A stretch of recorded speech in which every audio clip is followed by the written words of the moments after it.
Well guys, here we are. I guess you could call this part one of the office, renovation.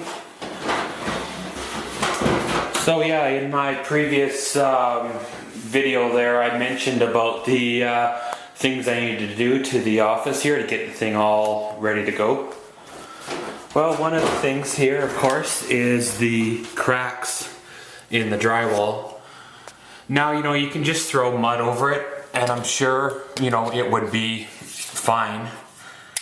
But what I'm going to do is D all this out so there's a bit of a gap to put the mud into.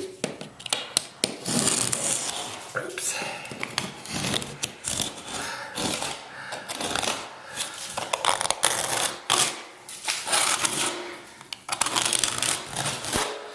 Now, chances are, right here on the wall, reason why there's a crack there is because two sheets of the drywall have met together and it probably wasn't taped because, of course, being an older house, they didn't do that then or whatever, right?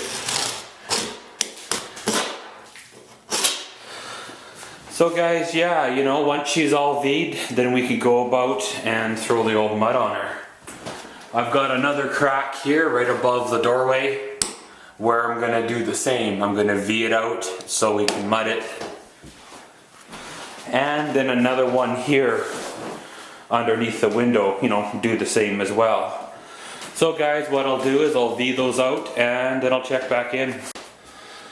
So guys, you pretty much take your mud and apply it into the crack, and yeah, you're gonna wanna, pretty much what we're doing there is we're just filling the gap,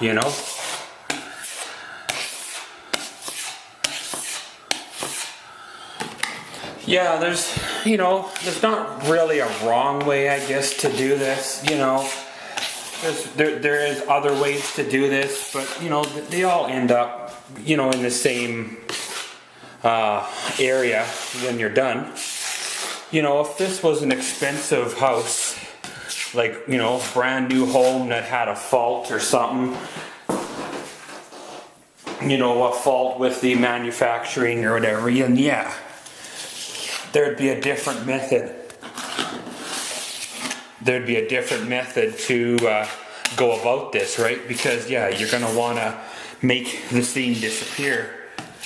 But when you're dealing with a 60-year-old house, no matter how much mudding you do, the seam's never going to disappear because the seam itself is higher than the existing drywall around it. So really the only thing you can do is fill that crack and, kind of go from there.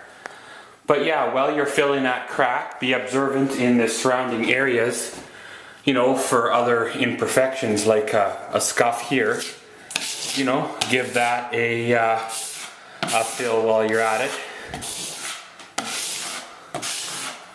And any little nail holes from posters and pictures and stuff like that, right? They got a scuff here. It's not a really, really deep scuff. It's like where something got fallen against the wall or whatever. Maybe a back of upright freezer where it rubbed against the wall every time she kicked in. You have over here you have a nail hole. Over here you had a nail hole. Just give that a fill. And we have some screw holes here. I guess in this house they'd be nail holes that have popped from where they nailed the drywall down. You give them a bit of a fill as well. But guys, what I'll do is I'll get back into here and I'll fill these other cracks and then I'll check back in. Now, of course, another problem area in this room is the corner here of the wall. Now, I guess you probably could lay in a corner bead, but by the time you build that up and out, you're going to have an issue. Of course, by using a corner bead, it will give you probably more of a durable corner, one that will last longer, especially if the house moves and shifts, which all houses do, especially around here in the freeze and thaw cycles that we have. But with my experience with adding tape or corner bead to these walls of this house, is it always sticks out. It never seems to blend in. So pretty much what I'm going to do is the same thing I done with the bedroom reno, is I'm just going to pretty much fill this whole crack up and kind of try to do my best to level it out and everything like that. So basically you take your mud and you just kind of squeeze it into the corner. Pretty much just trying to get as much as you can into the the crack itself. This is the same method that I used in the bedroom corners. There was 3 of them that were cracked, and it turned out fairly well.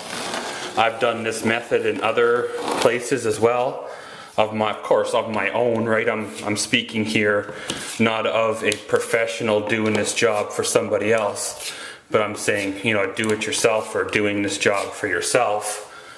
It works for me. So pretty much I'm going to squeeze mud all the way down that crack, and then when that's done, guys, I'll check back in. So guys, just got that corner all I filled. Looks a little rough right now, but a little bit of sanding that'll bring everything back to where she's supposed to be.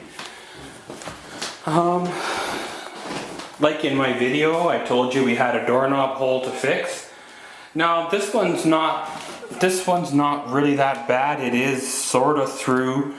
A guy probably should cut it out here and put a patch in. But again, just gonna fill her.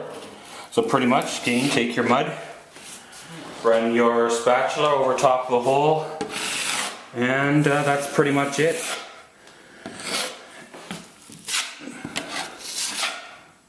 And you kind of just leave it and forget it. If you had a hole right through the wall, then yeah, you'd have to put something behind it for the mud, or else the mud's going to want to fall through the wall, right? Now I've seen people do all sorts of things, something like putting CDs behind it or paint sticks behind it, some kind of a backing basically, just to hold the mud. But guys, we got that hole plugged here.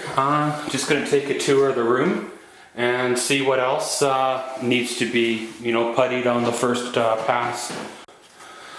Well guys, looks like I'm pretty much done the, first fill on these walls.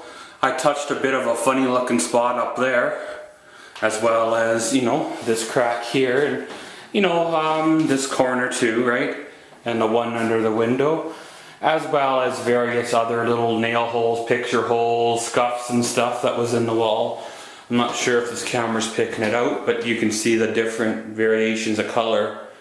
Basically that's the mud right now because it's not dry. Done a bit of a repair above the door here as well, and above this door too, and of course the doorknob repair hole, which I just showed you. But guys, that's pretty much it for, I guess you could call this part 1 of the office reno.